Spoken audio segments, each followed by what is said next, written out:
రాజన్న సిరిసిల్ల జిల్లా బోయిన్పల్లి మండల విద్యా వనరుల కేంద్రంలో మండలంలోని ఉత్తమ ఉపాధ్యాయులను సన్మానించారు. ఈ కార్యక్రమానికి ఎంపీడీఓ జయశీల ముఖ్య అతిథిగా హాజరయ్యారు. ఈ సందర్భంగా ఎంవీఓ శ్రావణ్ కుమార్ మాట్లాడుతూ విద్యార్థులను ఉత్తమ పౌరులుగా తీర్చిదిద్దే బాధ్యత ఉపాధ్యాయులపై ఉందని, అందుకే సమాజంలో ఉపాధ్యాయ వృత్తి అత్యంత గౌరవనీయమైందని పేర్కొన్నారు. విద్యార్థులకు మరింత మంచి భవిష్యత్తు అందించేందుకు ఉపాధ్యాయులు సేవలు కొనసాగించాలని ఆకాంక్షించారు. తర్వాత ఉత్తమ ఉపాధ్యాయులను ఎంపీడీఓ జయశీల, ఎంవీఓ శ్రావణ్ కుమార్ ఇతరులతో కలిసి సన్మానించారు.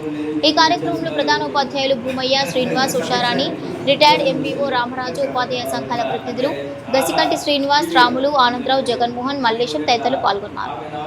సన్మానోత్సవాన్ని జరుపుకుంటున్నాం. మనం మండలంలో ఉన్నటువంటి వివిధ హోదాల్లో ఉన్నటువంటి గెస్ట్ హెడ్ మాస్టర్లు, అలాగే మరి యూపీఎస్ అంటే ఎల్ఎఫ్ఎల్హెచ్ఎఫ్స్, ఆ తర్వాత ప్రాథమిక పాఠశాల ఉపాధ్యాయులు, అలాగే మరి ఫిజికల్ ఎడ్యుకేషన్ టీచర్స్, అందులో అంటే మండలంలో వారి సేవలను గుర్తించి వారు చేసినటువంటి సర్వీస్ మోటోను దృష్టిలో పెట్టుకొని మరి ఉత్తమ ఉపాధ్యాయులుగా కాంప్లెక్స్ ప్రధానోపాధ్యాయులు, అలాగే నాతో పాటుగా వాళ్ళు కూడా ఇందులో భాగస్వాములుగా ఉండి మండలంలో ఉన్నటువంటి బెస్ట్ టీచర్ను సెలెక్ట్ చేయడం జరిగింది.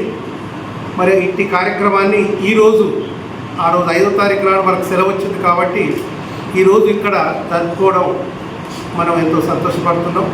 మరి వారి సేవలు ఇంకా మున్ముందు విద్యార్థులకు మంచి భవిష్యత్తుకై అందించాలని, తర్వాత వారి యొక్క జీవితాల్లో ఇంకా మరి గొప్పనైనటువంటి వెలుగును పొందాలని ఈ సందర్భంగా ఆశిస్తూ వాళ్లకు మరి ప్రత్యేకమైనటువంటి వచ్చే అతిథుల చేత, ముఖ్యంగా జిల్లా విద్యాధికారి గారు, అలాగే మరి మండలంలో ఉన్నటువంటి ఎంఆర్ఓ గారి చేత, అలాగే ఎంపీడీఓ మేడం గారి చేత, మరి ప్రత్యేకించి ఎస్ఐ గారి చేత సన్మానాలు చేయించాల్సిందిగా ఈరోజు అనుకోవడం జరిగింది. అందుకే ఈ వేదికను ఏర్పాటు చేయడం జరిగింది.